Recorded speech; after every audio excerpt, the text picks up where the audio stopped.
Hello నమస్తే, welcome to reality check. ఆంధ్రప్రదేశ్లో తాజా రాజకీయ పరిణామాలపైన మనతో మాట్లాడడానికి జై భీమ్రావ్ భారత్ పార్టీ అధ్యక్షుడు జడ శ్రవణ్ గారు ఉన్నారు. జడ శ్రవణ్ గారితో రెండు కీలకమైన ఇష్యూస్ గురించి మాట్లాడదాం.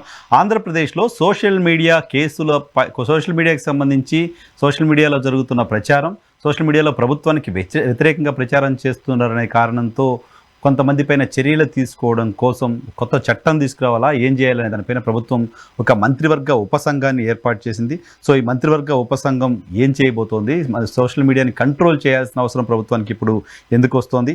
సో దాంతోపాటు సిబిఐకి సుగాలి ప్రీతి కేసు వెళ్ళింది. సిబిఐకి వెళ్ళిన సుగాలి ప్రీతి కేసు సిబిఐకి వెళ్ళిన తర్వాత ఇప్పుడు ఏం జరగబోతుంది, సిబిఐ ఏం చేయబోతోంది, అన్నీ క్లోజ్ అయిపోయాయి, సాక్ష్యాలు లేవు, ఏమీ లేవు అని పవన్ కళ్యాణ్ చెప్తున్న నేపథ్యంలో, డీజీపీ హోంమంత్రి తనకు ఆ విషయాన్ని చెప్పారంటూ ఆయన ఎండార్స్ చేస్తున్న నేపథ్యంలో ఇప్పుడు కొత్తగా సిబిఐ వచ్చి ఏం చేయబోతోంది, ఏం తేల్చబోతుంది అనే వ్యవహారం కూడా మాట్లాడదాం. శ్రవణ్ గారు నమస్తే.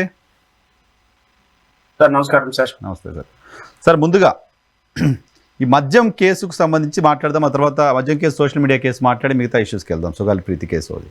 సోషల్ మీడియా అంశానికి సంబంధించి రాష్ట్ర ప్రభుత్వం ఎందుకు ఇంత సీరియస్గా ఆలోచన చేయాల్సిన అవసరం వచ్చింది? దేశంలో భారత ప్రభుత్వం కూడా అటువంటి ప్రయత్నం చేసి చేతులు కాల్చుకొని సైలెంట్గా కూర్చుంది. సోషల్ మీడియా పైన ఉక్కుపాదం మోపాలనే ఆలోచన ప్రభుత్వానికి రావడం వెనక రీజన్ ఏంటి? ఏ రకంగా కంట్రోల్ చేయగలదు ప్రభుత్వం? ఈ డెసిషన్ తీసుకోవడం వెనక రీజన్ మీకేం కనపడుతుంది?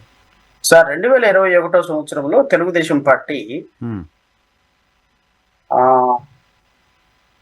హైకోర్టులో ఒక 3-4 ప్రజా ప్రయోజన వాద్యాలు వేసింది సార్. 21లో I think public interest litigation number 170 of 2021, 172 of 2021 సిమ్స్. సార్ ఏంటి పబ్లిక్ ఇంట్రెస్ట్ లిటిగేషన్స్ అంటే, ప్రభుత్వ అధికారికంగా గవర్నమెంట్ జీవోలు ఇచ్చేటువంటి వెబ్సైట్ లో కాన్ఫిడెన్షియల్ అనేటువంటి పదాలు రాకూడదు. ఈ జీవోలు ఇలా confidential right to information act అనేది 2005 లో వచ్చిన తర్వాత ఇక కాన్ఫిడెన్షియల్ జీవోలు అనేదే ఉండకూడదు. Because everything should be transparent. So confidential జీవోలు అనేవి ఉండకూడదు అనేది సుప్రీంకోర్టు మ్యాండేటు అండ్ చట్టం యొక్క మ్యాండేటు. రాష్ట్ర ప్రభుత్వం ఈ కాన్ఫిడెన్షియల్ జీవోలు ఇష్యూ చేయకూడదని మన తెలుగుదేశం ఇప్పుడున్నటువంటి కూటమి ప్రభుత్వం తరపున పబ్లిక్ ఇంట్రెస్ట్ లిటిగేషన్స్ ఫైల్ అయ్యాయి. ఈ పబ్లిక్ ఇంట్రెస్ట్ లిటిగేషన్స్ ఫైల్ అయిన సందర్భంలో చాలా పబ్లిక్ ఇంట్రెస్ట్ లిటిగేషన్స్ మీద చాలా ఎక్స్టెన్సివ్ డిస్కషన్ జరిగింది, డిబేట్లు జరిగింది. తెలుగుదేశం మీడియా చాలా మీడియాలో కూర్చొని మాట్లాడాం. సార్ ఇప్పుడు నేను పంపించినటువంటి క్లిప్పింగ్స్ ఆల్మోస్ట్ ఆల్ రమారవి ఈ 15 నుంచి 20 రోజులు ఈ 1 మంత్ కాలంలో 170 కాన్ఫిడెన్షియల్ జీవోలు, అంటే రమారమి 1500 జీవోలు ఇష్యూ చేస్తే అందులో 200 చిల్లర పైగా కాన్ఫిడెన్షియల్ జీవోలు ఇష్యూ చేశారు. ఇప్పుడు నేను పంపించినవన్నీ కూడా నిన్న మొన్న ఈ 4-5 రోజుల్లో కాన్ఫిడెన్షియల్ అని పెట్టి ఇష్యూ చేసినటువంటి జీవోలు ఇవన్నీ. ప్రభుత్వ అధికారిక వెబ్సైట్ లో కాన్ఫిడెన్షియల్ జీవోలని ఎందుకు ఇష్యూ చేశారు? నెంబర్ 1, కాన్ఫిడెన్షియల్ జీవోలు అంటే మీ ఉద్దేశం కంపెనీలకి భూములు ఇస్తున్నాం కాబట్టి, లులు కంపెనీకి భూమి ఇస్తున్నాం కాబట్టి, కాగ్నిజెంట్కి భూమి ఇస్తున్నాం కాబట్టి, మీ బినామీ కంపెనీలకు భూమి ఇస్తున్నాం కాబట్టి, వర్సా కంపెనీ లాంటి దానికి భూమి ఇస్తున్నాం కాబట్టి ఆ జీవోలు డౌన్లోడ్ చేసుకుని హైకోర్టులో వేస్తున్నాం కాబట్టి ఇవన్నీ కాన్ఫిడెన్షియల్ జీవోలుగా పెట్టారా? లేకపోతే ఈ కాన్ఫిడెన్షియల్ జీవోల్లో నారా లోకేష్ బినామీ కంపెనీలకు కానీ, పవన్ కళ్యాణ్ బినామీ కంపెనీలకు కానీ, చంద్రబాబు నాయుడు బినామీ కంపెనీలకు కానీ, లేకపోతే హెరిటేజ్ బినామీ కంపెనీలకు కానీ ఏమైనా ల్యాండ్లు ఇచ్చి, డబ్బులు ఇచ్చి, ఇన్సెంటివ్లు ఇచ్చి కాన్ఫిడెన్షియల్ లో పెట్టారా? I don't no. People should know. ఈ 200 జీవోలు కాన్ఫిడెన్షియల్ జీవోలు ఏంటి? ఎందుకు ప్రభుత్వ అధికారిక వెబ్సైట్ లో కాన్ఫిడెన్షియల్ అనే పదం వాడాల్సి వస్తుంది? ఇంతకుముందు మీరు గత ప్రభుత్వంలో కాన్ఫిడెన్షియల్ జీవోలు ఇష్యూ చేసినప్పుడు హైకోర్టుకు వెళ్ళి రచ్చ చేసి మీడియాలో పెట్టి చేసిన మీరు ఈ రోజు కాన్ఫిడెన్షియల్ జీవోలు ఇష్యూ చేయటంలో అర్థం ఏంటి? What indication you are giving to the public? What is the purpose as for you? Sir నేను కాన్ఫిడెన్షియల్ అని చెప్పిన తర్వాత నేను దాన్ని ఏ విధంగా ఊహించుకుంటా. ఎందుకు? GO is not a public. నేను ఒక కామన్ ప్రుడెంట్ మ్యాన్ గా నేను ఏదైనా ఊహించుకుంటా. ఏమో నారా లోకేష్ బినామీ కంపెనీకి ఒక 100 ఎకరాల పొలం ఇచ్చేసి దాని కాన్ఫిడెన్షియల్ జీవోలో పెట్టేశారేమో. అంతే ఏదైనా లేకపోతే వాళ్ళకి ఒక 1000 కోట్ల రూపాయల ఇన్సెంటివ్ 1000 కోట్ల రూపాయల ఇన్సెంటివ్ నారా లోకేష్ కి సంబంధించినటువంటి సూట్ కేస్ కంపెనీలకి, చంద్రబాబు నాయుడు సంబంధించిన సూట్ కేస్ కంపెనీలకో, లేకపోతే పవన్ కళ్యాణ్ కి సంబంధించిన సూట్ కేస్ కంపెనీలకో, లేకపోతే ఎంపీ మచిలీపట్నం ఎంపీకి సంబంధించినటువంటి సూట్ కేస్ కంపెనీలకో, లేకపోతే పులుసు పార్థసారథి కంపెనీలకు సంబంధించినటువంటి కంపెనీలకో ల్యాండ్లు ఇచ్చి ఆ ల్యాండ్లని మీరు కాన్ఫిడెన్షియల్ లో పెట్టుండొచ్చు, నాకు తెలియదు కదా. అధికారిక ఉత్తర్వులు, అధికారిక గవర్నమెంట్ గా ఉత్తర్వులు, కాన్ఫిడెన్షియల్ జీవోలు అనేది ఎక్కడ అసలు ఏ చట్టం పరిమితి, ఏ చట్టం మీకు పరిమితి ఇచ్చింది కాన్ఫిడెన్షియల్ జీవోలు పెట్టమని? నేషనల్ సెక్యూరిటీకి సంబంధించిన అంశం అయితేనే కాన్ఫిడెన్షియల్ లా ఉంచాలి, దేశ భద్రతకు సంబంధించినటువంటి అంశంలో అయితేనే కాన్ఫిడెన్షియల్ గా ఉంచాలి, ఫైనాన్షియల్ ఎమర్జెన్సీ అంశాల్లోనైతేనే కాన్ఫిడెన్షియల్ గా ఉంచాలి. సో మీరు అవేమి సంబంధించినటువంటి ఆంధ్రప్రదేశ్ రాష్ట్ర ప్రభుత్వం దృష్టిలో ఉండవు. అది కేంద్ర ప్రభుత్వ ఆధీనంలో ఉండే సైన్యమో, లేకపోతే డిఫెన్స్ అకాడమీయో, మిలిటరీ అకాడమీయో, వాళ్ళకి సంబంధించినటువంటి మిలిటరీ ఫోర్స్ లో వాళ్ళకి జీవోలు ఉంటాయి. నేను ఈ పదం ఎందుకు చెప్పానో తెలుసా, ఇర్రెలవెంట్ అయినప్పటికీ కూడా. సరే ఎందుకు చెప్పాను తెలుసా, మనం చెప్పేదేమో శ్రీరంగ నీతులు, చేసేదేమో ఇట్లాంటి చండాల పనులను చెప్పడానికి చెప్పాను నేను మీకు. మీరు ఇంతకుముందు ఏమని అడిగాడు ప్రశ్న నన్ను, సోషల్ మీడియా పోస్టులు ఏ విధంగా సోషల్ మీడియా పోస్టుల మీద పెడితే ఈ రోజున సోషల్ మీడియా పోస్టుల్లో ఏ విధంగా కేసులు పెడతామని చెప్పేసి, బొక్కలో వేస్తామని చెప్పి ముఖ్యమంత్రి వార్నింగ్ ఇస్తున్నారు అని చెప్పారు కదా. ఇదే తెలుగుదేశం ప్రభుత్వం సార్, ఇదే తెలుగుదేశం ప్రభుత్వం ఈ రోజు సోషల్ మీడియా వేదికగా ఎవరెవరైతే మాట్లాడారో, ఎవరెవరైతే తప్పుడు ప్రచారాలు చేస్తున్నారో వాళ్ళందరిని బొక్కలా వేస్తామని చెప్పిన పరిస్థితుల్లో నేను తెలుగుదేశం మీడియాని, కూటమి మీడియాని ఒకటి అడుగుతున్నాను సార్. గత ప్రభుత్వంలో జగన్మోహన్ రెడ్డి 15 లక్షల కోట్ల రూపాయలు అప్పు చేశారు, 14 లక్షల కోట్ల రూపాయలు అప్పు చేశారు అని చెప్పి వేదికల నిండా, సోషల్ మీడియా నిండా, మీ తెలుగుదేశం మీడియా నిండా మనం పొద్దున, మధ్యాహ్నం, సాయంత్రం మంచినీళ్లు దాక్కుండా, అన్నం నీళ్లు లేకుండా, రాత్రి పగలు లేకుండా, నిద్రాహారాలు లేకుండా, అసలు సమయం ఎంతైందో తెలియకుండా గుక్కబెట్టి ఏడ్చాం కదా సార్ మీడియాలో కూర్చొని. మరి ఒక్కసారి అసెంబ్లీలోకి తెలుగుదేశం పార్టీ వచ్చిన తర్వాత పయ్యావుల కేశవ్ ఎంత అప్పు ఉందని చెప్పినాడు? రాష్ట్ర ప్రభుత్వం అప్పు 3,70,000 కోట్ల రూపాయలు రాష్ట్ర ప్రభుత్వం గత 5 సంవత్సరాలు అప్పు చేసిందని చెప్పాడు. మరి ఈ సోషల్ మీడియాలో ఆ రోజున ప్రచారం చేసిన వాళ్ళందరినీ అరెస్ట్ చేద్దాం సార్. లాస్ట్ 10 సంవత్సరాల నుంచి చేసిన వాళ్ళందరూ తీసుకొచ్చేయాలి. 5 సంవత్సరాలు తెలుగుదేశం ప్రభుత్వంలో మనమే కదా సార్. కట్టండి, కేసులు పట్టండి, మన మీద కేసులు కట్టండి సార్, నా మీద కూడా కట్టండి, నాతో పాటు అందరి మీద కేసులు కట్టండి. ఎందుకు అంటే ప్రచారం చేశాం కదా మనం. అంటే 6 లక్షల కోట్ల రూపాయలు జగన్మోహన్ రెడ్డి సమయంలో 14 లక్షల కోట్ల రూపాయలు అప్పయింది, ఆంధ్రప్రదేశ్ శ్రీలంక అయిపోయిందని చెప్పాము మనం. ప్రతిరోజు మీడియాలో వాపోయినాం, ప్రతిరోజు మీడియాలో చెప్పినాం. మరి చెప్పినవన్నీ కూడా అబద్ధపు ప్రచారాలు అయిపోవా? అంతే కదా. మరి ఇప్పుడు అబద్ధమైంది అని అప్పుడు ప్రచారం చేసిన కూటమి పార్టీలకు సంబంధించిన వాళ్ళంతా అధికారంలోకి వచ్చిన తర్వాత అదన్నీ అబద్ధం అని వాళ్ళే ఖండించారు. వాళ్ళే అసెంబ్లీ సాక్షిగా చెప్పారు, నేను చేసిన ప్రచారం అంతా అబద్ధం అని. సోషల్ మీడియాలో అప్పుడు వదిలేయండి సార్. ఇప్పుడు సోషల్ మీడియాలో 100కి 90% సోషల్ మీడియాలో అబ్యూజివ్ లాంగ్వేజ్ వాడేది, 100కి 90% సోషల్ మీడియాలో అబద్ధపు ప్రచారాలు చేసేది ఈరోజు తెలుగుదేశం పార్టీకి సంబంధించిన ఐటీడీపీ మీడియా. జనసేనకు సంబంధించినటువంటి జన సైనికులు, వీర మహిళలు పర్పస్ఫుల్ గా నాకు తెలిసి రమారమి 200 కోట్ల రూపాయలు ఓన్లీ సోషల్ మీడియా అకౌంట్లు వాడటానికి ఎవ్రీ మంత్ వీళ్ళు స్పెండ్ చేస్తున్నారు. Oh my God.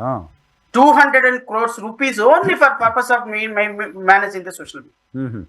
And bogus కార్యక్రమాలు, బోగస్ వార్తలు, ఎదుటి వ్యక్తి మీద బురద చల్లటానికి, ఎదుటి వ్యక్తుల మీద వాళ్ళ క్యారెక్టర్ అసాసినేట్ చేయడానికి మీరు స్పెండ్ చేస్తున్నటువంటి డబ్బు 200 crores rupees every month people are spending. మరి మనం చేసేది, మనం ఇంతకు ముందు చెప్పిందేమో సోషల్ మీడియా వేదికగా, మన మీడియా వేదికగా అన్ని పచ్చి అవాస్తవాలు, బోగస్. ఎవరు తెలుగుదేశం మీడియా ఎక్స్పెషల్ చెప్తున్నాం, మేము ఏ రోజున అవాస్తవాలు మాట్లాడాం? ఏమో ప్రభుత్వంలో ఇరెగ్యులారిటీస్ని ప్రశ్నించాము, ప్రభుత్వంలో జరిగినటువంటి కార్యక్రమాలని మా ఎస్సీ ఎస్టీ నిధులు మళ్ళీని మేము ప్రశ్నించాం. డాక్టర్ సుధాకర్ దగ్గర నుంచి సుబ్రహ్మణ్యం వరకు వాళ్ళ బాధితులకు న్యాయం చేయాలని ప్రశ్నించాం. జగన్మోహన్ రెడ్డి ప్రభుత్వంలో జరిగినటువంటి ప్రతి ఇరెగ్యులారిటీ మీద మేము ప్రశ్నించాం. మేము ప్రశ్నించిన సందర్భంలో ఏ రోజు కూడా బురద కాల్చి ముఖం మీద గుడ్డ వేయలేము. మేము గుడ్డ కాల్చి ముఖం మీద వేయలే ఏ రోజు కూడా. మేము వాస్తవ రూపాల్లో జీవోల రూపంలో ఇప్పుడు జగన్మోహన్ రెడ్డి ఒక 40 మంది ఎమ్మెల్యేల మీద కేసులు విత్డ్రా చేసుకున్నారు. దాన్ని ప్రశ్నించాం, అట్లా విత్డ్రా చేసుకోకూడదయా అని.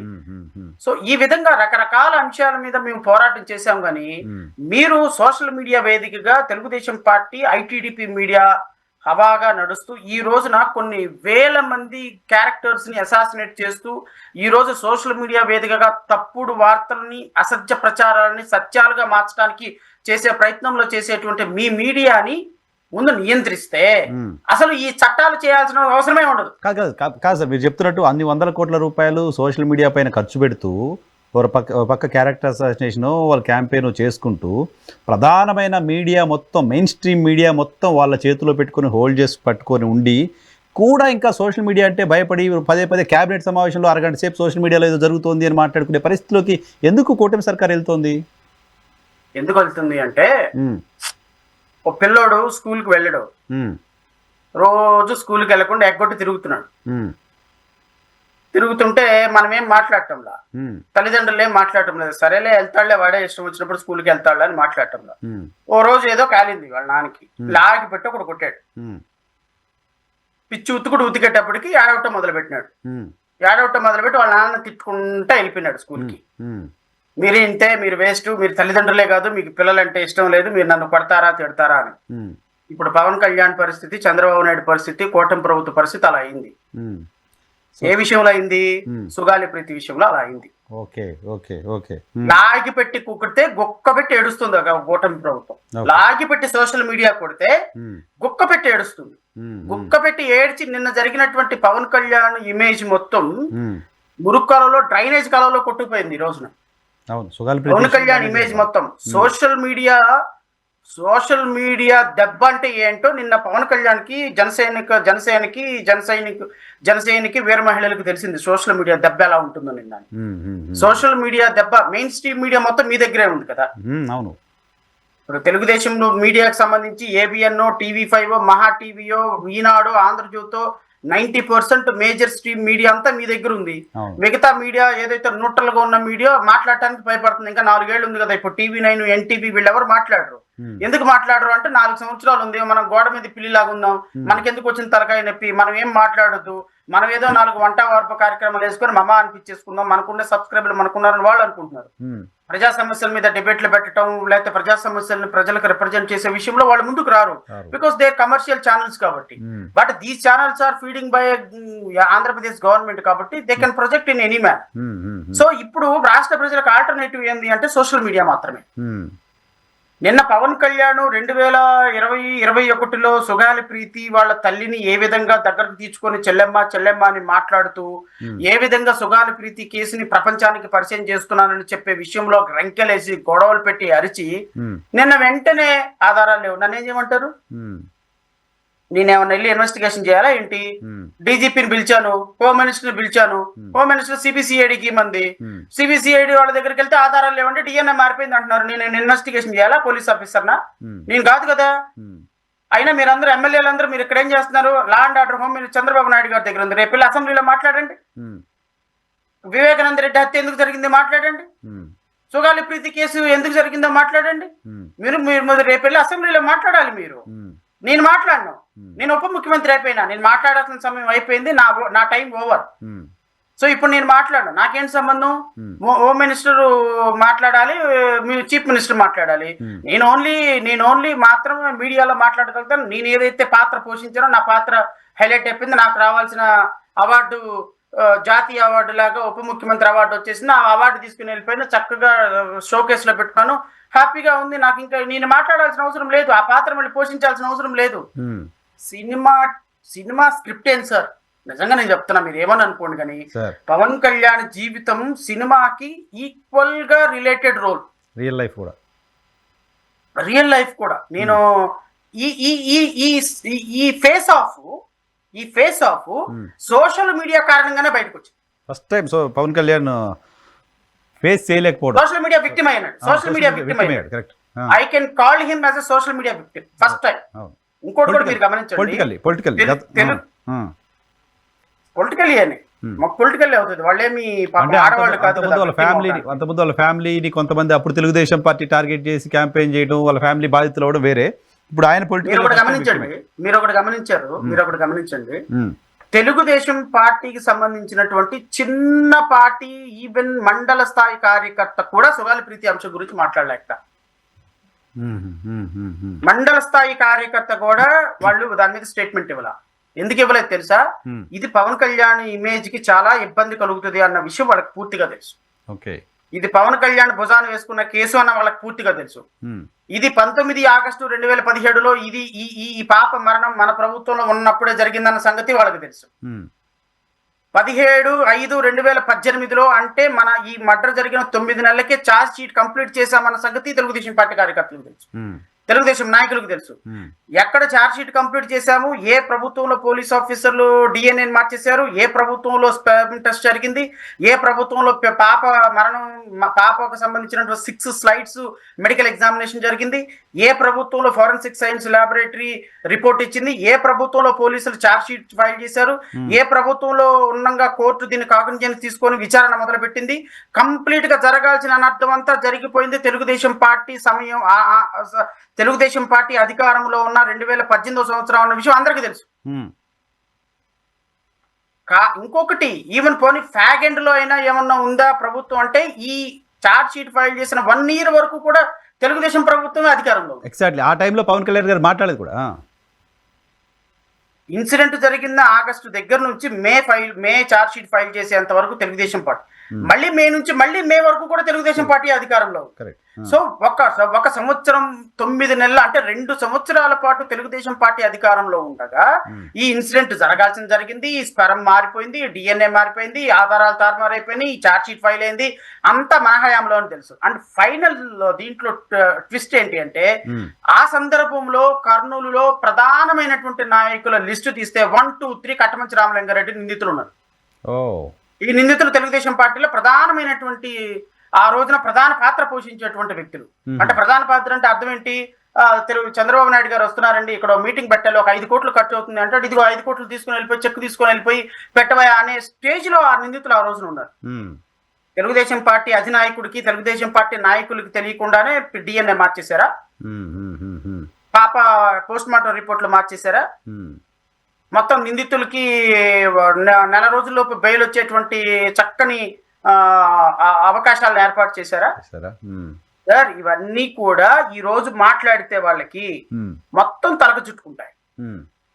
పవన్ కళ్యాణ్ నిన్న మాట్లాడినటువంటి అంశాలు, నేనేం చేసేది డిఎన్ఏ మారిపోయింది, నేనేం చేసేది నేను ఇన్వెస్టిగేషన్ ఆఫీసర్నా, అయినా నువ్వు ఎస్టీ కాదంట కదా, నీ మొగుడికి డబ్బులు వచ్చినాయి అంట కదా, అధికారికంగా ఆ వ్యక్తి ఎవడైతే మాట్లాడాడో అధికారికంగా పార్టీ ఆఫీస్ లో జనసేన పార్టీ ఆఫీస్ లో అధికారికంగా రాష్ట్ర అధికార ప్రతినిధి హోదాలో నీ పార్టీ ఆఫీస్ లో ప్రెస్ మీట్ పెట్టి, నువ్వు ఎస్టీ కాదంట కదా, నువ్వు డబ్బులు తీసుకున్నావు కదా, నీ డబ్బులు నువ్వు రిటర్న్ ఇచ్చేసేయి అని మాట్లాడి, నువ్వు మాట్లాడేవంటే నీ అంతు చూస్తామని చెప్పేటువంటి స్థాయికి బెదిరింపులు దిగారు అంటే కంప్లీట్ గా నెగిటివ్ అయిపోయింది సార్. ప్రజలు కంప్లీట్ గా నెగిటివ్ అయిపోయింది. ఈ నెగిటివిటీ కారణం ఏంటో చెప్పనా? మీడియా వాళ్ళ దగ్గర ఉంది, ప్రెస్ వాళ్ళ దగ్గర ఉంది, ప్రింట్ మీడియా వాళ్ళ దగ్గర ఉంది, మొత్తం మీడియా వాళ్ళ దగ్గర ఉంది. ఇన్ స్పైట్ ఆఫ్ దట్ ఇంత డ్యామేజ్ జరగడానికి కారణం ఏంటి అని ఆలోచన చేస్తే సోషల్ మీడియా. సో సోషల్ మీడియాని ఈ రోజు బ్యాన్ చేయాలి. సోషల్ మీడియాలో ఎవడైనా పోస్ట్ షేర్ చేస్తే వాడిని తీసుకెళ్లి లోపలేయాలి. సోషల్ మీడియాలో ఏదైనా పోస్ట్ పెడితే గజ వణికిపోవాలి. పవన్ కళ్యాణ్ మీద గారు పోస్ట్ పెడితే వణికిపోవాలి, చంద్రబాబు నాయుడు గారి మీద పోస్ట్ పెడితే వణికిపోవాలి, నారా లోకేష్ గారి మీద పోస్ట్ పెడితే వణికిపోవాలి. వీళ్ళు మాత్రం ఐటీడీపీ మీడియాతో ఎన్ని వేల మంది మీదైనా దాడి చేయొచ్చు, వాళ్ళ మీద కేసులు ఉండవు. ఎందుకుండవు? మన అచ్చెన్నాయుడు గారు చెప్పినట్టుగా ₹10 బిళ్ళ ₹1 పెట్టుకుని తెలుగుదేశం బిళ్ళ ఎక్కడ పెట్టుకుని ఆ పోలీస్ స్టేషన్కి వెళ్తే తెలుగుదేశం బిళ్ళ కనపడిద్దా? సార్ నో కేసు, మీరు వెళ్ళిపోండి అనాలి కదా. సో కాబట్టి సోషల్ మీడియా ఈ రోజు వాళ్ళకి చేదు అవుతుంది సార్. సోషల్ మీడియా ఖచ్చితంగా చేంజ్ అవుతుంది, అందులో డౌట్ ఏమైనా ఉందా మీకు?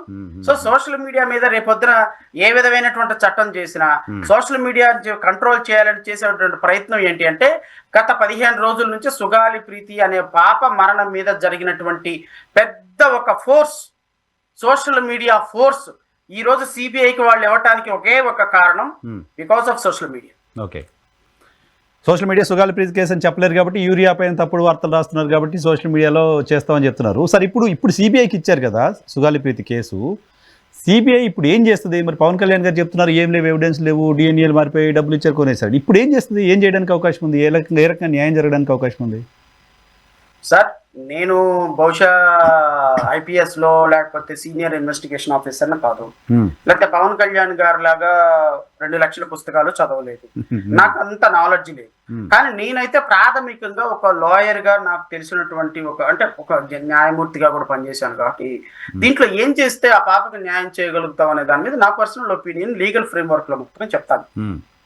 ఇప్పుడు సార్ ఒక కాలేజీలో పాప జరిగింది, ఒక హాస్టల్లో అంటే కాలేజీ లోపలే హాస్టల్ ఉంది, అది inside campus. So inside campus లో ఒక పాప అనుమానాస్పద మృతిగా 2017 ఆగస్టు 19వ తారీఖున మధ్యాహ్నం 12 గంటలకి హ్యాంగింగ్ చేసుకుని చనిపోయింది. వెంటనే పోస్ట్ మార్టం రిపోర్ట్ చేశారు వన్ డేలో. సో 48 అవర్స్ లోపే చేశారు. సో 48 అవర్స్ లోపే చేశారు కాబట్టి ఆ బాడీలో లీడ్స్ అవేమి మిస్ అయ్యే ఛాన్స్ లేదు. సో 6 స్లైడ్స్ ఆ పాప దగ్గర నుంచి కలెక్ట్ చేసి సైటాలజీ రిపోర్టో, పాథాలజీ రిపోర్టో, ఇంకో రిపోర్టో, పోస్ట్ మార్టం రిపోర్టో అంతా కలెక్ట్ చేసిన తర్వాత ఆ పాపతో రిపీటెడ్ గా హ్యూమన్ బీయింగ్ స్పర్మ్ కనపడింది.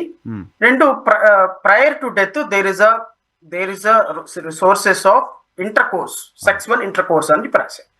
So one thing is very clear, పాపని రేప్ చేశారా లేకపోతే ఆ పాపతో మొత్తానికి శారీరకంగా ఎవరో కలిశారన్నది మాత్రం ఒకటి కన్ఫర్మ్. నేను రేప్ అని కూడా అనుకుందాం, కాసేపు అనుకుందాం. పాప అయితే మాత్రం ఖచ్చితంగా సెక్సువల్ ఇంటర్ కోర్స్ లో పాల్గొంది, ఇది ఫ్యాక్ట్. ఎవరు చేశారు? Point to be ascertain. Force గా చేశారా? ఆ పాప ఇష్టపడి వెళ్ళిందా? ఇది కూడా అసర్టైన్ చేయాలి. మొత్తానికి ఈ పాపని 14 సంవత్సరాల పాప ఈవెన్ ఇష్టపడి కన్సెంట్ ఇచ్చినా ఇట్ అమౌంట్స్ టు రేపే. ఓకే, మైనర్ కాబట్టి బిలో 18 years కాబట్టి ఈవెన్ ఇష్టపడి ఆ పాపతో చేసిన 376 అందులో కన్సెంట్ అనే question does not arise at all. ఆ పాప రేప్ కింద పరిగణించబడాలి. సో ఈ పాప రేప్ అయింది, పాపని రేప్ చేశారు. ఎవరో somebody has raped, totally raped.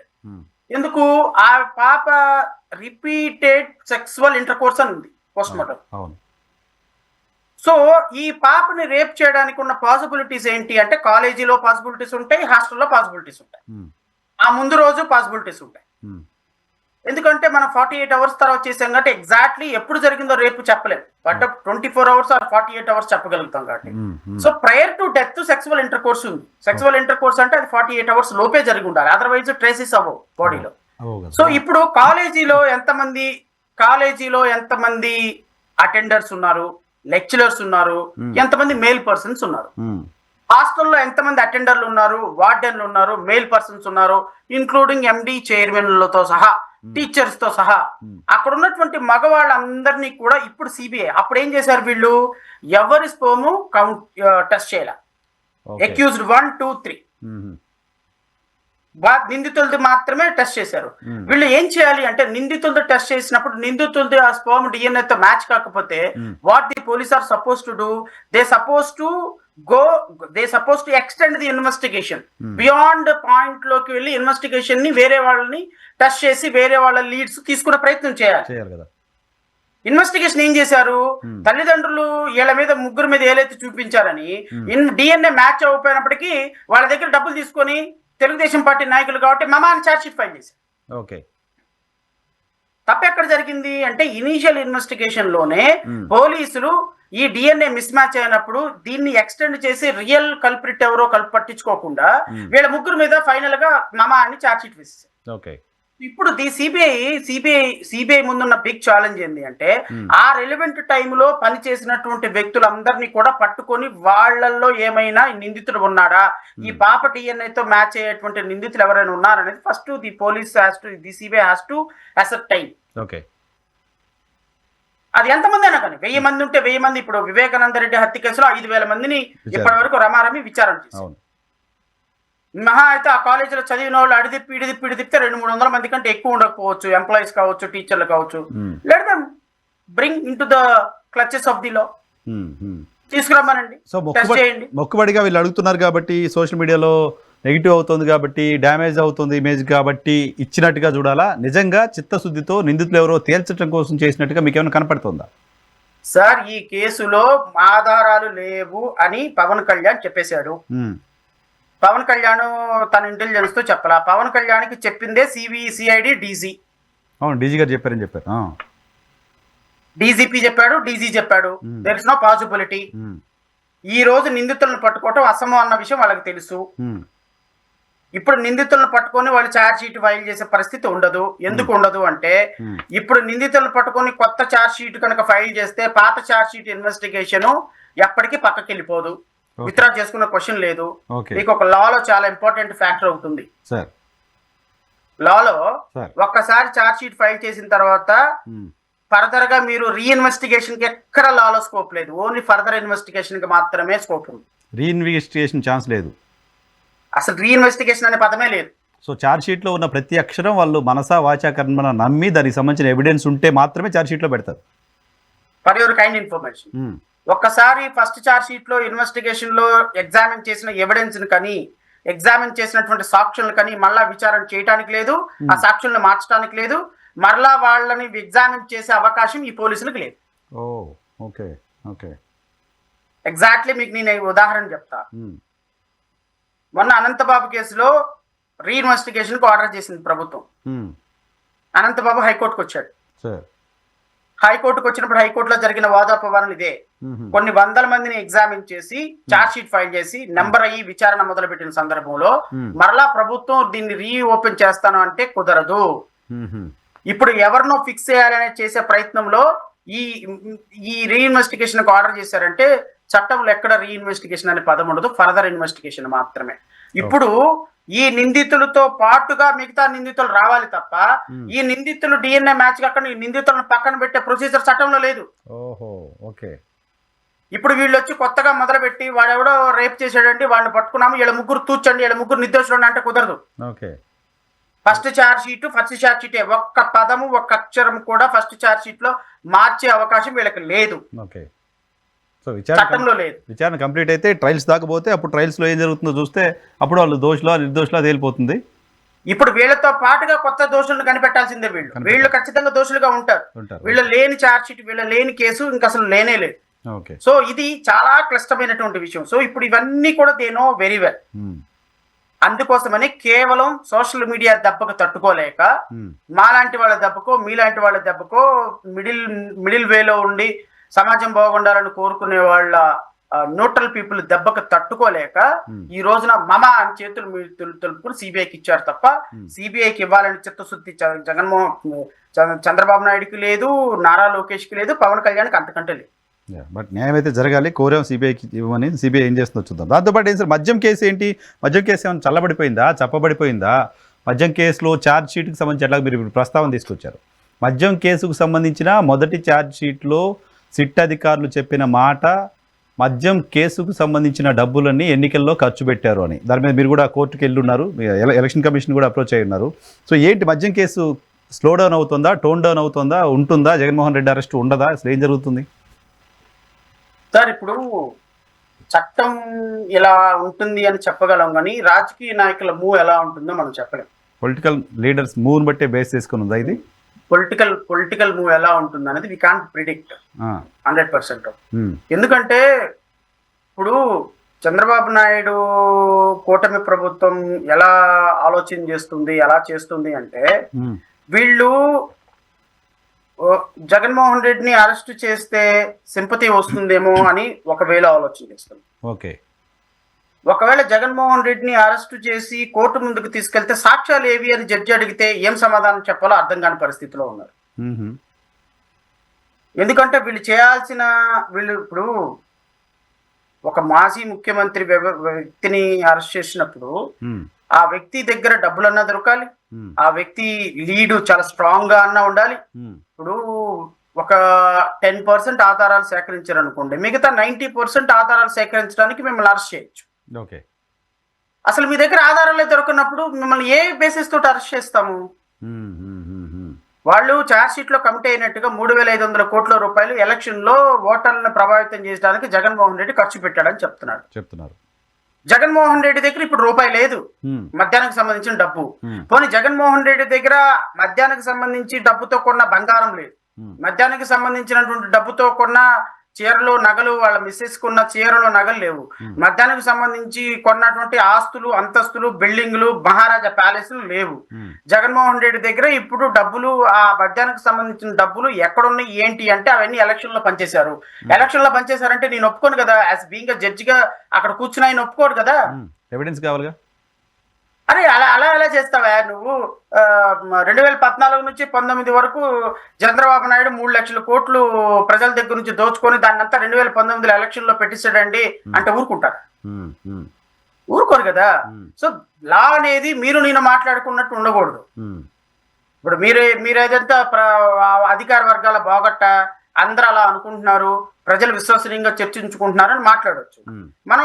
మనం మాట్లాడుకున్నట్టు పోలీసులు కోర్టు ముందుకు వెళ్తే ఉండదు కదా నరసింహరావు. చట్టం కదా మాట్లాడాలి, అక్కడ చట్ట ప్రకారం కదా. చట్టం అక్కడికి వెళ్ళినప్పుడు జడ్జి గారు ఏమడుగుతాడు, మీరేమి ప్రైమా ఫేసి ఈయన మీద డబ్బులు ఎలిగేషన్ చేయడానికి మీరేమి ఎవిడెన్స్ పట్టుకున్నారని అడుగుతారు.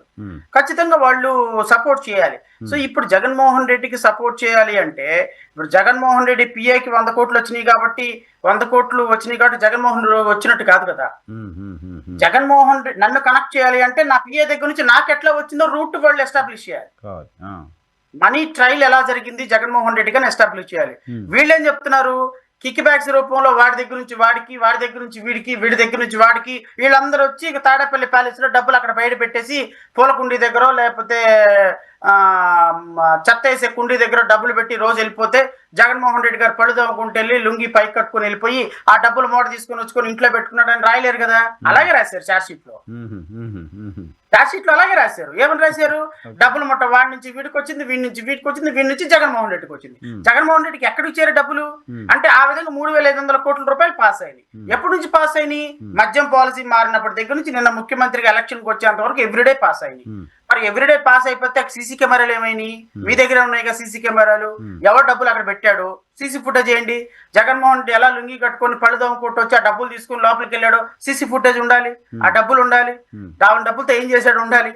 ఇవన్నీ కూడా ఎస్టాబ్లిష్ చేయాలి అంటే నువ్వు రాసినంత ఈజీ కాదు కదా నరసింహరావు గారు. రేపొద్దున జగన్మోహన్ రెడ్డిని ఏ మొహం పెట్టుకుని అరెస్ట్ చేస్తారు వీళ్ళు? అరెస్ట్ చేస్తే ఆధారం ఎలా చూపించేస్తారు? అందువల్ల స్లో డౌన్ అయింది అనుకుంటాను.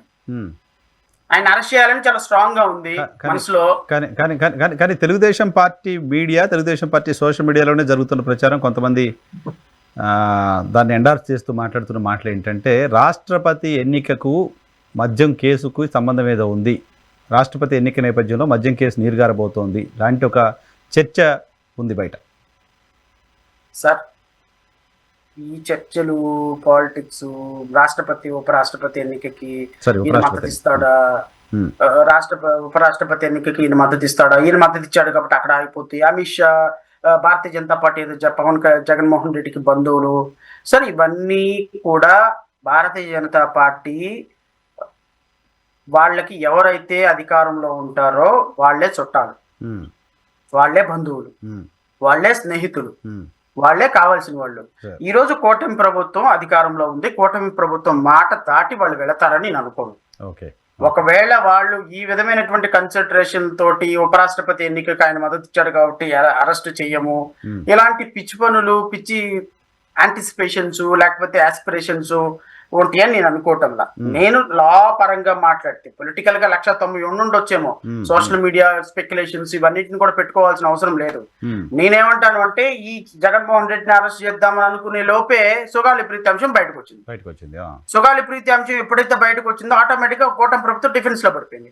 ఇప్పుడు డిఫెన్స్ లో పడినప్పుడు మళ్ళీ ఇంకొకరిని అరెస్ట్ చేసామనుకోండి, నార్మల్ గా మళ్ళీ సోషల్ మీడియా రెచ్చిపోతుంది. సో వీళ్ళు, నేను అనుకోవటం, జగన్మోహన్ రెడ్డి అరెస్ట్ కి లేకపోతే జగన్మోహన్ రెడ్డి తర్వాత మిగతా నాయకుల్ని అరెస్ట్ చేయాలి అనే సీరియస్ గా నిర్ణయం తీసుకొని సోషల్ మీడియాకి సంబంధించినటువంటి, ఎందుకంటే మెయిన్ స్ట్రీమ్ మీడియా నా వైపు ఉంది, సో నేను కంట్రోల్ చేయాల్సిన అవసరంలా. ఇప్పుడు సోషల్ మీడియాని కంట్రోల్ చేయాలి అంటే సోషల్ మీడియాలో యాక్టివ్ గా ఉన్నటువంటి సోషల్ మీడియా సోల్జర్స్ ని, సోషల్ మీడియా యాక్టివిస్టుల్ని కంట్రోల్ చేయాలి అంటే వాళ్ళకు ఒక చట్టం తీసుకురావాలి. చట్టం తీసుకొచ్చి వాళ్ళని కంట్రోల్ చేస్తే, ఇప్పుడు నాకు తెలిసి వైఎస్ఆర్సీపీలో 75% సోషల్ మీడియా యాక్టివిస్టులు అందరూ కూడా now they have dropped, okay their accounts were blocked, okay they are not active as if. Social media ఇంతకు ముందు అన్నంత యాక్టివ్ గా లేదు. ఇండిపెండెంట్ గా వాలంటీర్ గా వచ్చి సపోర్ట్ చేసే వాళ్ళందరూ భయపడిపోతుంది. నా దగ్గరికి ఒక 20-30 కేసులు వచ్చింది. ఊరికే పోస్ట్ షేర్ చేశారని కేసు పెట్టి పొద్దున మధ్యాహ్నం సాయంత్రం ఆమెను అరెస్ట్ చేయాలని తిరుగుతుంటే అది పరిగెత్తుకుంటే నా దగ్గరికి వస్తే ఏదో హైకోర్టులో వేస్తే బిలో 7 years అఫెన్స్ కాబట్టి ఫాలో 41 year వచ్చిన ఆటలో ఒక 20-30 తీసుకొచ్చి కార్యకర్తలకు ఇచ్చాం. నువ్వేం చేసావమ్మా అన్నా, నేను ఏం చేయలేదు సార్, ఆ పోస్ట్ వస్తే దాన్ని లైక్ కొట్టాను సార్. లైక్ కొట్టినా అరెస్ట్ చేస్తున్నారు, షేర్ కొట్టినా అరెస్ట్ చేస్తున్నారు. సో ఇలాంటి పరిస్థితుల్లో సహజంగానే సోషల్ మీడియా వాడకం మానేస్తారు. సో ఇలా వాడకం మానేసిన తర్వాత అరెస్టులు చేయాలని, అప్పుడు పెద్దగా ఈ సోషల్ మీడియాలో డ్యామేజ్ జరగదు అనేటువంటి అభిప్రాయానికి వచ్చి ఉండొచ్చు. సో ఇలా మొదటి స్టెప్ లో భాగంగా ఇలాగా ప్రివెంట్ చేసుకుంటూ రేపొద్దున అరెస్ట్ చేస్తారేమో.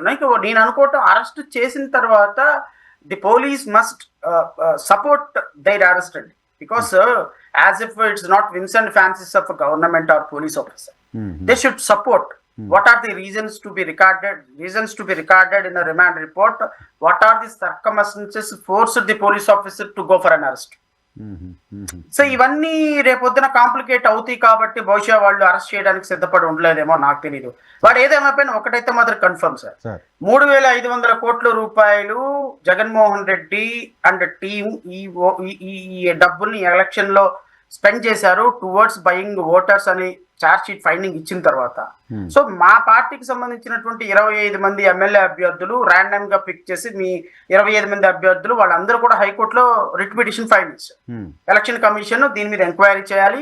ఈ 3,500 కోట్ల రూపాయలు ఎవరెవరికి పంచారు, ఎక్కడ పంచారు, ఏ ఓటర్లకు పంచారు, ఇలా పంచడం ఫ్రీ అండ్ ఫెయిర్ ఎలక్షన్ కిందకు రాదు కాబట్టి ఎలక్షన్ క్యాన్సిల్ చేయాలనేది మా ప్రధానమైన అభియోగం. రేపొద్దున హైకోర్టు ఈ కేసు రేపు మండే హీరింగ్ కి రాబోతుంది చీఫ్ జస్టిస్ గారి ముందు. సో చీఫ్ జస్టిస్ గారి ముందు బెంచ్ ముందు ఈ కేసు హీరింగ్ జరగబోతుంది. I'm going to argue. ఈ కేసులో ఖచ్చితంగా మా పార్టీకి సంబంధించినటువంటి కార్యకర్తలు ప్రాథమిక హక్కు free and fair election. So free and fair election అంటే వైఎస్ఆర్సీపీ గెలవలేదు కదా, ప్రాబబ్లీ వైఎస్ఆర్సీపీ గెలిగిపోవచ్చు. But one thing is very clear, the elections were not held in a peaceful and free and fair man. డబ్బులు పంచడం ద్వారా జరిగిన elections అంతే కదా, అది క్లియర్. అది ఏ పార్టీ పంచింది అనేది నాకు అనవసరం. ఏదో ఒక పార్టీ డబ్బులు పంచింది. డబ్బులు పంచినటువంటి పార్టీతో జరిగినటువంటి ఎలక్షన్ నేను ప్రతి 90 lakhs ఒక ఎంపీ అభ్యర్థి ఖర్చు పెట్టాలి sir. And 45 lakhs it seems 45 lakhs ఒక ఎమ్మెల్యే అభ్యర్థి ఖర్చు పెట్టాలి. సో మేము 175 మంది అభ్యర్థులు అటు ఇటు వేసుకున్నా కూడా 2,000 కోట్లు రావటంలా. ఏది మొత్తం రాష్ట్రం మొత్తంలో 175 మంది ఎమ్మెల్యేలు 175 మంది ఎంపీలు ఖర్చు పెట్టిన డబ్బులు చూసుకున్నా, ఎంతమంది పోటీ చేశారని అభ్యర్థులు చూసుకున్నా కూడా, మొత్తం పెట్టిన ఖర్చు మొత్తం చూసుకున్నా కూడా దీంట్లో సగం రావటంలా. మరి 3,500 కోట్ల రూపాయలు అమౌంట్ స్పెండ్ చేశారు అంటే ఎలక్షన్ లో ఓన్లీ ఫర్ ప్రచారానికి లేకపోతే ఎలక్షన్ బయింగ్ ఓట్స్ కి ఖర్చు పెట్టారు అంటే ఖచ్చితంగా it is not a free and fair election. Somehow అది వైఎస్ఆర్సీపీ పెట్టిందా, తెలుగుదేశం పెట్టిందా, లేకపోతే ఇంకో పార్టీ పెట్టిందా అనేది, బీజేపీ పెట్టిందా నాకు సంబంధం లేదు. ఎలక్షన్స్ పీస్ఫుల్ గా ఫ్రీ అండ్ ఫెయిర్ గా జరగలేదు కాబట్టి వీటిని క్యాన్సిల్ చేయండి అనేది నా పాయింట్ ఆఫ్ ఆర్గ్యుమెంట్. రేపు పొద్దున how the honourable chief justice will take the issue అనేది ఐ డోంట్ నో.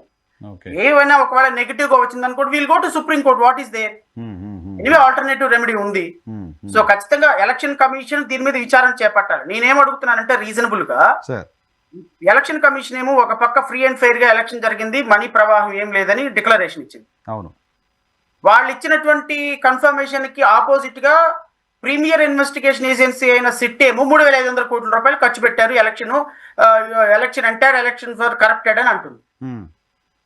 ఈ రెండు రాజ్యాంగ వ్యవస్థలే. ఈ రెండు రాజ్యాంగ వ్యవస్థలో ఏ వ్యవస్థ కరెక్ట్ చెప్తుంది?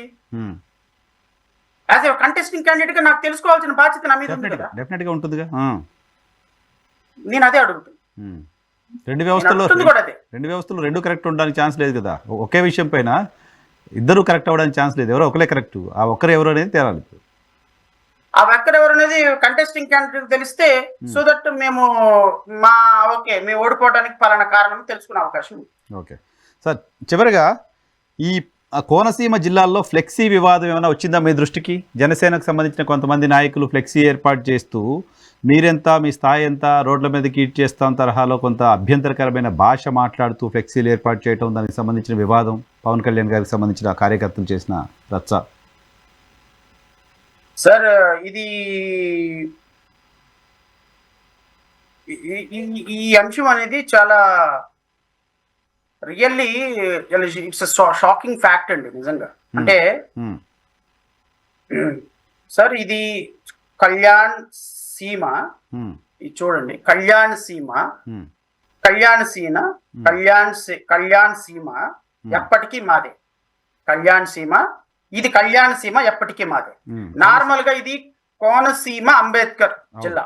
అవును, ఇది అంబేద్కర్ ప్లేస్ లో కళ్యాణ్ పెట్టారు. అదే అంబేద్కర్ కోనసీమ జిల్లా, పవన్ కళ్యాణ్ అంబేద్కర్ కోనసీమ జిల్లా అయితే కళ్యాణ్ సీమ ఇట్స్ నాట్ అంబేద్కర్ సీమ. ఎప్పటికీ మాదే. పైన చూడండి, మీరంతా మీ స్థాయి అంతా రోడ్ల మీద పండేస్తాం కొడకల్లారా పైన. సో ఇతను ఎవరో సాయి అంట, తేజ అంట, అజయ్ అంట, ప్రసాద్ అంట. సో ఇది పవన్ కళ్యాణ్ కి సంబంధించినటువంటి ఓజీ సినిమా ప్రమోషన్ లో భాగంగా పెట్టినటువంటి ఫ్లెక్సీ. సో నేనేమంటానంటే సార్, బర్త్డే పవన్ కళ్యాణ్ గారు బర్త్డే రోజు పెట్టారు, ఓజీ సినిమా కూడా యాడ్ చేసి మొన్న బర్త్డే రోజు పెట్టారు. నేనేమంటానంటే కోనసీమ అంబేద్కర్ జిల్లాగా పేరు మార్చిన సందర్భంలో కొన్ని వేల మంది కాపు యువకులు కావచ్చు, వేరే ఎవరైనా కానీ అంబేద్కర్ ని వ్యతిరేకించే వాళ్ళు రోడ్ల మీదకి వచ్చి మొత్తం వీరంగం సృష్టించిన విషయం మీ అందరికీ తెలుసు. ఇప్పుడు పవన్ కళ్యాణ్ అనేటువంటి వ్యక్తి అంబేద్కర్ కోనసీమ జిల్లాని అవమానిస్తూ ఇది కళ్యాణ్ సీమ, నాట్ కోనసీమ. సార్ పవన్ కళ్యాణ్ చదువుకున్నది ఎంత sir? 10th class. Election affidavit లో 10th క్లాస్ అనే రాశారు. అదే దానికి కన్ఫైన్ అయిపోయింది. ఆయన ఎలక్షన్ అఫిడవిట్ లో 10th క్లాస్ అనే ఉంది, ఇంటర్మీడియట్ అని కూడా లేదు. So he himself declared he pursued his SSLC 10th class. So ఒక 10th క్లాస్ చదువుకున్నటువంటి వ్యక్తి పవన్ కళ్యాణ్ సార్. ఆయన ఒక సినిమా యాక్టర్ గా, హీరోగా, లేకపోతే హీరో అని అనుకోడు కానీ సినిమా ఆర్టిస్ట్ గా ఒక మంచి పాపులారిటీని సంపాదించుకున్నాడు. సార్ ఈయన పాపులారిటీని సంపాదించుకునే అంశంలో ఆయన్ని అభిమానించే వాళ్ళు అభిమానించినండి. నేనేమి అభిమానాన్ని కొని తీసుకురాలేను, అభిమానాన్ని తీసివేయను. కానీ మీ అభిమానం అనేటువంటి పేరులో, ముసుగులో ఈ ప్రపంచానికి అత్యంత నిరుపేద దళిత కుటుంబంలో నుంచి వచ్చి ప్రపంచానికి ఒక జ్ఞానాన్ని అందించి ఈరోజు 10th క్లాస్ చదువుకొని ఒక ఇంటర్మీడియట్ డిగ్రీ క్వాలిఫికేషన్ కూడా లేని ఒక వ్యక్తి ఆంధ్రప్రదేశ్ లో 5.5 కోట్ల మందికి ఉప ముఖ్యమంత్రిగా రాజ్యాంగబద్ధమైనటువంటి పదవి ఎలగబెడుతున్నారు అంటే దానికి కారణం రాజ్యాంగం నీకు ఇచ్చినటువంటి వెసులుబాటు. సార్ ఆ రోజున డిగ్రీ క్వాలిఫికేషన్ పెట్టాలి, ప్రజాప్రతినిధులు కానీ విపరీతమైనటువంటి ప్రెజర్ వచ్చినప్పుడు డాక్టర్ బిఆర్ అంబేద్కర్ చెప్పిన మాట ఏంటి అంటే, ప్రజాసేవకి క్వాలిఫికేషన్ అవసరం లేదు, ప్రజల మనసులు గెలుచుకోవడానికి ప్రజలకు ఏం చేయాలనేది it is a social service politics అనేది. సో కాబట్టి సోషల్ సర్వీస్ చేయడానికి మీరు ఎడ్యుకేషన్ క్వాలిఫికేషన్ పెట్టలేదు. ఒక డెలిబరేట్ డీటెయిల్డ్ డిబేట్ జరిగింది. ఆ పరిస్థితులు నిజంగా అలాంటి పరిస్థితుల్లో ఈ రోజున దేశంలో వేలు ముద్రగాళ్ళు, ఎందుకు పనికిరాని వాళ్ళు, సాయంత్రానికి ఎక్కడ బార్ షాప్ దొరికితే అక్కడ బార్ షాప్ లో దూరే వాళ్ళు అందరూ ఈ రోజు రాష్ట్రంలో మంత్రులు, ఎమ్మెల్యేలు అయ్యి 100 కోట్ల రూపాయలు సంపాదించుకుంటున్నారంటే అది ఆ మహానుభావుడు పెట్టిన పుణ్యమే కదా. ఈ రోజు మీరు ఆ ఫ్లెక్సీ ఆడబెట్టి మీరు ఉప ముఖ్యమంత్రిగా మీ ఉప ముఖ్యమంత్రిగా పండేస్తే తలలు కోస్తాం నా కొడకల్లారా అని మాట్లాడే స్థాయికి మీరు ఎదిగారంటే మీరు ఆ పవన్ కళ్యాణ్ చూసుకునే కదా. అసలు ఆ పవన్ కళ్యాణ్కి ఆ ఉప ముఖ్యమంత్రి పదవి 10th క్లాస్ చదవనోడికి ఉప ముఖ్యమంత్రి అవ్వచ్చు, 10th క్లాస్ చదవనోడు ముఖ్యమంత్రి అవ్వచ్చు, 10th క్లాస్ చదవనోడు ఇంకోటి అవ్వచ్చు, సినిమాల్లో ఉండేవాడు ఎవడైనా రావచ్చు. దీనికి ఒక ప్రామాణికం లేదు. ఎంత పచ్చి తిరుగుబోతైనా 3 పెళ్లిళ్ళు చేసుకున్నా 300 పెళ్లిళ్ళు చేసుకున్నా ఎంత పనికి మాలినోడైనా ఏ విధంగా రంగులు మార్చినా కూడా ఉప ముఖ్యమంత్రి అవ్వచ్చు, మంత్రి అవ్వచ్చు, ఎమ్మెల్యే అవ్వచ్చు అని పెట్టాడు. కాబట్టి ఆయన ఈరోజు మీరు లేకపోతే అక్కడ కూర్చున్న వాళ్ళందరూ మంత్రులు ముఖ్యమంత్రులు అయిపోయినారు సార్. ఆ విషయం మర్చిపోయి అంబేద్కర్ గారిని అవమానిస్తూ ఆ విధంగా పెట్టడం అధికారికంగా జనసేన నుంచి కనీసం ఖండన లేదు. అవును, రెస్పాండ్ అవ్వలేదు ఇంకా వాళ్ళు. ఈ టైంకి మనం వీడియో చేస్తున్న టైంకి రెస్పాండ్ అవ్వాలా. ఇంకా ఈ పోలీసులకు మరి ఏమి అందినయో నాకైతే తెలియదు, కానీ పోలీసులు ఒక సర్క్యులర్ ఇష్యూ చేశారు. ఏమని అంటే లా అండ్ ఆర్డర్ దృష్ట్యా అందరూ పంచాయతీ కార్యదర్శులు మీ గ్రామాలలో వ్యక్తులు ఏర్పాటు చేసిన ఫ్లెక్సీలు, పంచాయతీలో రిజిస్టర్ కాబడిన ఫ్లెక్సీలు వెంటనే తొలగించవలసిందిగా ఆదేశించడమైనది. సో పంచాయతీలో పెట్టినటువంటి ఫ్లెక్సీలు, అనుమతి లేకుండా పెట్టినటువంటి ఫ్లెక్సీలు అందరూ తొలగించమని ఆదేశించేశారు. ఏదో పోలీసులు ప్రాపర్ గానే యాక్ట్ చేసినట్టు కనపడుతుంది నాకు. కానీ నేనేమంటాను అంటే ఈ రోజున ఒక దేశానికి రాజ్యాంగాన్ని రచించినటువంటి అంబేద్కర్ కోనసీమ జిల్లాలో ఈ విధమైనటువంటి ఒక దుస్సాహసం వాళ్ళు చేస్తే వాళ్ళ నలుగురిని అరెస్ట్ చేయకుండా, వాళ్ళ ముగ్గురు మీద SC ST కేసు కట్టకుండా, వాళ్ళని ఏ విధమైనటువంటి యాక్షన్ లేకుండా ఈరోజు కేవలం ఒక మామూలు ప్రతిఘటనతో వీళ్ళని వదిలేస్తే రేపొద్దున ఇది ఎక్కడికైనా వెళ్ళిపోతుంది. అంటే అది జస్ట్ ఓన్లీ ఫ్లెక్సీలో కనపడింది కాదు, అభిప్రాయం మనసులో ఉన్న అభిప్రాయం కదా, పేరు మార్చాలనే ఆలోచన మనసులో ఉన్న అభిప్రాయం. కాబట్టే ఆ రోజున కొన్ని వేల మంది రోడ్ల మీదకి వచ్చి తగలబెట్టారు అమలాపురాన్ని. ఆల్మోస్ట్ కరెక్ట్, మంత్రి ఇల్లంతా తగలబడిపోయింది కదా, వాళ్ళ ప్రాణాపాయం నుంచి బయటపడి తగలబెట్టారు ఆల్మోస్ట్. ఇది నేను పవన్ కళ్యాణ్ అధికారిక ప్రతినిధుల్ని లేకపోతే వాళ్ళ పార్టీ అధికారిక ప్రతినిధులందరినీ కోరుతున్నా, ఈ విషయాన్ని కనుక తీవ్రంగా ఖండించి ఖచ్చితంగా దీని మీద ఎవరెవరైతే ఆ ఫ్లెక్సీ పెట్టారో వాళ్ళని అరెస్ట్ చేసి ఇంకొకసారి ఇలాంటి కార్యక్రమాలు చేస్తే చట్టం కఠినంగా వ్యవహరిస్తుంది అని అనకపోతే దీనికి తగిన మూల్యం రేపు ఖచ్చితంగా మీరు చెల్లించుకోవాల్సి వస్తుంది. అంతే. ఇప్పుడున్న పరిస్థితుల్లో మేము వెళ్ళి అరెస్ట్ చేయలేకపోవచ్చు, ఇప్పుడున్న పరిస్థితుల్లో మేము వెళ్ళి ఇంకోటి చేయలేకపోవచ్చు. కానీ గుర్తుపెట్టుకోండి, చుక్క చుక్క చుక్క చుక్క తోడి అది ఒక ప్రపంచం అయినట్టుగా రేపొద్దున మీరు చేసేటువంటి తప్పులు. ఇప్పుడు నిన్న సుగాలి ప్రీతిని మీ నాయకుడు ఏమన్నాడు, అధినాయకుడు ఏమన్నా యాక్షన్ ఉందా? ఏమన్నా వికలాంగులు కాబట్టి వదిలేస్తున్నావు, ఇంతకు మించి నేను ఎక్కువ మాట్లాడలేకపోతున్నా, నువ్వు తీసుకొచ్చి ఇచ్చేసాయి, నీ మొగుడు ఉద్యోగం చేస్తున్నాడు, నువ్వు ఎంజాయ్ చేస్తున్నావు, ఏం తమాషాలు చేస్తున్నారా, పవన్ కళ్యాణ్ మాట్లాడుతున్నారా, మేము ప్రేమించగలం, తేడా వస్తే ఏమైనా చేయగలం అని మాట్లాడినటువంటి నాయకుడి మీద యాక్షన్ లేదు, వాడి మీద ఏ విధమైనటువంటి యాక్షన్ లేదు, అలా మాట్లాడినటువంటి వ్యక్తుల మీద. సో మళ్ళీ తగుదనమ్మా అని ట్రైబల్ ఏరియాలోకి వెళ్ళి ఇప్పుడు ఈ రోజు డాన్స్ చేస్తున్నారు. సో నేనేమంటాను అంటే ఈ విధమైనటువంటి డబుల్ స్టాండర్డ్స్ ఉన్నటువంటి వ్యక్తుల్ని ప్రజలు అబ్జర్వ్ చేస్తారు. రేపొద్దున ఖచ్చితంగా ప్రజలు ఒక కాల్ తీసుకున్న సందర్భం వస్తుంది. ఆ రోజున ఒకప్పుడు ఒక ఆయన ఎలాగే అనుకున్నాడు, 151 సీట్లునే నాకు, 151 నుంచి 175కి వెళ్ళిపోతే నాకేం ప్రాబ్లం లేదు, నేను రాసింది రామరాజ్యం, పాడింది పద్యం, నన్ను ఎవడు ఏం మాట్లాడలేడు, నేను ఏదైనా చేయగలుగుతాను, నేను ఏదైనా మాట్లాడగలుగుతాను అన్నాడు. చివరికి అడిదిరిపి ఎక్కడికి వచ్చింది, 151 నుంచి మధ్యలో 5 ఎగిరిపోయి 11 మిగిలినవి. అసెంబ్లీకి పోలేని పరిస్థితి. ఏమంటానంటే మీరు 164లో నుంచి 164 సీట్లు ఉన్నాయని చెప్పి మీరు ఇదవుతున్నారు కదా, ఆ లాస్ట్ 6-4 ఒకటి అయిపోయి చివరికి ఒకటి మిగులుతుంది మీకు. ఆ ఒకటి కూడా మీది కాదు, గుర్తుపెట్టుకో, ఆ ఒకటి కూడా మీకైతే రాదు, 100% చెప్తున్నా. ఈ విధమైనటువంటి పద్ధతుల్లో వెళితే ఎంత పెద్ద వ్యక్తికైనా ప్రజాస్వామ్యంలో కొమ్ములు ఎలా ఉంచాలో ప్రజలకు తెలుసు. కరెక్ట్. ఎడ శ్రావణ్ కుమార్కి, నరసింహరావు గారికి తెలియకపోవచ్చు. ఇప్పుడు మన ఇద్దరం మాట్లాడుకున్నది 1000 మంది చూస్తారు, 1000 మందిలో 500 మంది నిజమే కదా అని అనుకుంటే చాలు, మేము విజయం సాధించినట్టే. ఇప్పటికిప్పుడు నీ ఉప ముఖ్యమంత్రి పదవి తీయాల్సిన అవసరం లేదు, ఇప్పటికెళ్ళి మీ అధికార ప్రతినిధులు మేము తొలగించాల్సిన అవసరం లేదు, లేకపోతే మీకు వచ్చేటువంటి డబ్బులు మేమే తగ్గించాల్సిన అవసరం లేదు.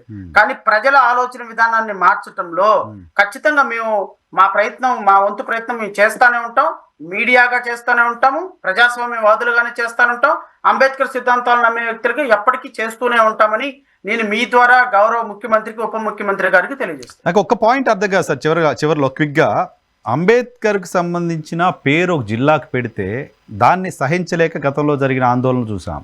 ఇప్పుడు ఈ ఫ్లెక్సీ పెట్టినప్పుడు ఆంధ్రప్రదేశ్లో కూటమి సర్కార్లో ఉన్నా సరే దళిత నాయకులు ఎవరికైనా నోరులు ఎందుకు రాకుండా పోతున్నాయి? గతంలో చాలా దళిత ఉద్యమాలు చేశాము, దళితులకు సంబంధించిన ఇష్యూస్ పైన చాలా మంది మాట్లాడిన పెద్దవాళ్ళంతా ఈరోజు పదవుల్లో ఉన్నారు కదా, కనీసం దాన్ని ఖండించలేని పరిస్థితిలో కూడా ఎందుకుంటున్నారు సార్? ఇప్పుడు ఎలా ఉంటుందంటే, తెలుగుదేశం పార్టీలో లేకపోతే ఇప్పుడు పొద్దున్న లెగిస్తే జేబీఎం అనేటువంటి ఒక ఒక ఒక డాబర్ మ్యాన్ ఉంది, తెలుగుదేశం పార్టీ అధికార ప్రతినిధి. ఈ డాబర్ మ్యాన్ ఈ అంశం మీద స్పందిస్తూ, ఈ అంశం మీద అంబేద్కర్ కోనసీమ జిల్లాలో అంశం మీద స్పందిస్తూ అసలు ఈ ఫ్లెక్సీని ఏర్పాటు చేసే సందర్భంలో చింపేశారు చూసారా? ఈ చింపేసినటువంటి వ్యక్తులు ఆ విధంగా చేయకూడదంట. పోలీస్ స్టేషన్ వెళ్ళి కంప్లైంట్ ఇచ్చి సార్ ఇలా జరిగింది అని చెప్పి, అంటే విద్వేషాలు రెచ్చగొట్టడానికి కారణం ఆ గ్రామంలో ఉన్నటువంటి దళిత నాయకుల కారణంగా విద్వేషాలు వచ్చినాయి. పోయి చింపారు కాబట్టి విద్వేషాలు వాళ్ళు రెచ్చగొట్టిన కారణంగా వీళ్ళు ప్రొవోకి పెట్టారు. ఓహో, దీనికి కారణం, దీనికి ఎవరు పెట్టారో కారణం కాదు, పెట్టడానికి కారణాలు వెతికే ప్రయత్నం చేస్తున్నారు.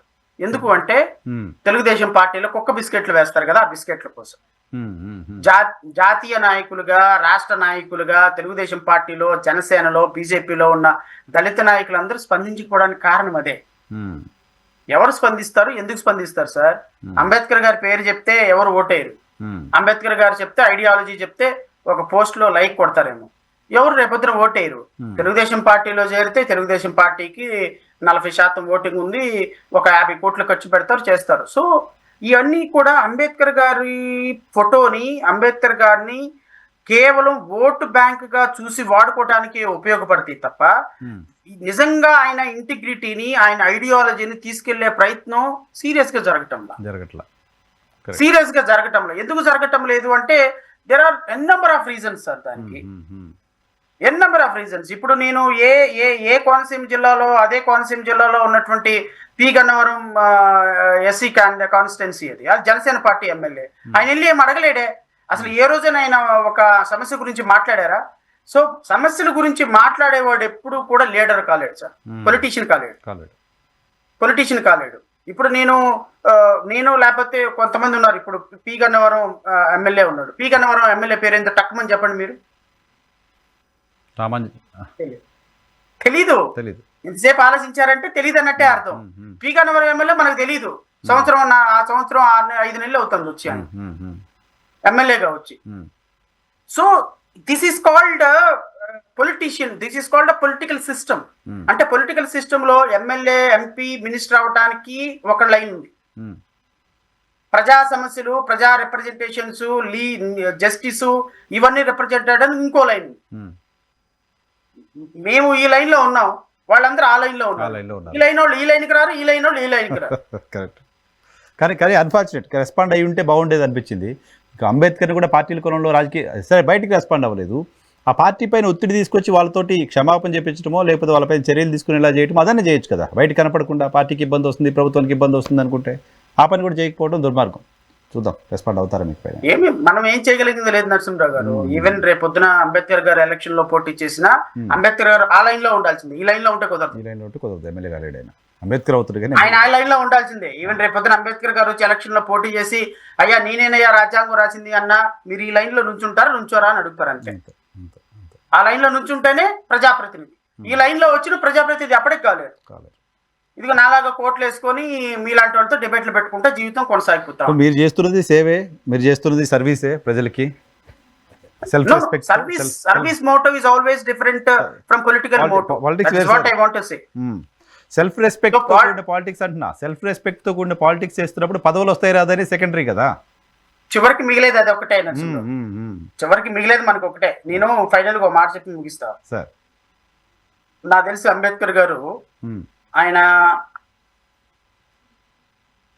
ఈ రోజున భారతదేశంలో లేకపోతే ప్రపంచ దేశాల్లో ఎవ్వరికీ లేనంత పేరు ఆ మహనీయుడికి ఉండడానికి ఒక కారణం చెప్పిన సార్ ప్లీజ్ నేను అనుకోవటం, ప్లీజ్. ఆ రోజున కాంగ్రెస్ పార్టీ లాంటి మహా పార్టీలో కేంద్ర మంత్రిగా న్యాయశాఖ మంత్రిగా కేవలం చాలా లిమిటెడ్ పీరియడ్ ఉన్నాడు. లిమిటెడ్ పీరియడ్ లో కూడా ఉండడానికి కారణం ఏంటంటే నెహ్రూ గారి రిక్వెస్ట్ మీద 1951లో కొత్తగా రాజ్యాంగం ఏర్పడినప్పుడు అసలు ఈ సిస్టమ్ ఎలా పనిచేస్తుంది, కాన్స్టిట్యూషన్ అంటే ఏంటి, దాని ఆర్గాన్స్ ఏంటి, మంత్రివర్గం ఏంటి, దాని మంత్రిబద్ధ వ్యవహారం ఏంటి, అడ్మినిస్ట్రేషన్ ఎలా జరగాలి ఎవరికి అవగాహన లేదు. న్యాయశాఖ మంత్రిగా ఆయన మొట్టమొదటిగా తీసుకోవడానికి కారణం ఏంటంటే బేసిక్ కాన్స్టిట్యూషన్ ఇంట్రొడక్షన్ ఎలా జరగాలి చరిత్రకు చూపించాలని ఆయన ఇంట్రొడక్షన్ ఇవ్వటం కోసం ఆ రోజున ఆ పదవిని ఫోర్స్ఫుల్ గా యాక్సెప్ట్ చేయాల్సి వచ్చింది. ట్రయల్ అంతే. ట్రయల్ కూడా కాదు, ఇప్పుడు ఒక సిస్టమ్ ను కొత్తగా ఇంట్రడ్యూస్ చేసాం. ఇంట్రడ్యూస్ చేసినప్పుడు ముందు మీరు ఏం అడుగుతారు, పైలట్ ప్రాజెక్ట్ కింద ఏం అడుగుతారు, ఎవరైతే ఆ ప్రాజెక్ట్ ని డిజైన్ చేశారో వాళ్ళని తీసుకొచ్చి డెమో ఇవ్వమని చెప్తారు. కరెక్ట్, డెమో ఇచ్చినట్టు. సార్ మీరు డెమో ఇవ్వండి మిగతా వాళ్ళు నేర్చుకుంటారు అని, because he is the framer of the constitution.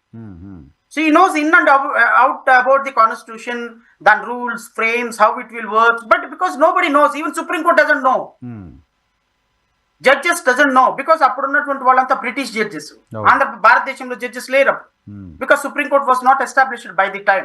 అప్పటి వరకు ఉన్నాయన్ని కూడా ప్రివీ కౌన్సిల్స్ ఇవన్నీ కూడా. సో ఆ సిస్టమ్ ఇంట్రడక్షన్ ఎలా ఉంటది, ఇది frame work of the constitution ఎలా పనిచేస్తుంది చూపించడానికి ఆయన ఆ రోజు డెమో సిస్టమ్ లో ఒక న్యాయశాఖ మంత్రిగా డెమో ఇచ్చారు. నిజంగా గన if you join in Congress you would have been prime minister, ఖచ్చితంగా అయి ఉండదు. బట్ ఆయన ఆ సాక్రిఫైస్ వదిలేసుకున్నారు చూశారు, అది ఆయనకి ఈ దేశంలో ఈ ప్రపంచంలో అంత గొప్ప రికగ్నైజేషన్ ఇచ్చిందని నేను భావిస్తాను. సో అంబేద్కర్ ఐడియాలజీని షేర్ చేసుకోవటం అంటే ప్రధానమంత్రులు అవటం, ముఖ్యమంత్రులు అవటం కాదు, ఆత్మగౌరవంతో నిలబడటమే అంబేద్కరిజం. అలాంటి వ్యక్తి మాత్రమే జేపీఎం చెప్పడానికి అర్హత ఉంది అని నేనంట. నేను మీతో చెప్పినప్పుడు కూడా అదే, ఇది కమర్షియల్ గా వాడే పదం కాదు, ఇది ఒక ఆత్మగౌరవ నినాదం అనేది నాకున్న ఫర్మ్ ఫీల్. ప్రాబబ్లీ నేను ఎంతవరకు ఎంత కాలం ఈ నినాదాన్ని హోల్డ్ చేసుకోగలుగుతారో నాకు తెలియదు, బట్ నేను జీవిత కాలం హోల్డ్ చేసుకోవాలనేది నాకున్నటువంటి ఫర్మ్ ఒపీనియన్. బట్ అది నేను చేసుకోగలుగుతానా లేదా it's depend upon various circumstances. అంతే కదా, అంబేద్కర్ చరిత్ర రేపొద్దున నా పరిస్థితులు మారొచ్చు, నేను బెండ్ అయిపోవచ్చు, నేను ఇంకోటి అవ్వచ్చు, ఏదైనా అవ్వచ్చేమో, కానీ చివరి వరకు ఫామ్ గా ఆయన ఆలోచనల్ని ఐడియాలజీని క్యారీ చేయాలి అనేది మాత్రం నాకున్నటువంటి ఒక strong desire. Right sir, how things will take. All the best. అది మాత్రం వదలదు. సెల్ఫ్ రెస్పెక్ట్ అనే దాన్ని వదిలేస్తే నేను అంబేద్కరిస్ట్ని, నాకు అంబేద్కర్ ఇష్టం, ఇంకేదో చెప్పుకోవడానికి అర్హత లేనట్టు. చాలా మంచి పదం చెప్పారు. Thank you very much Shravan గారు. మాకు సమయం కేటాయించినందుకు. ఇది శ్రవణ్ గారితో స్పెషల్ రియాలిటీ చెక్. చూస్తూనే ఉండండి.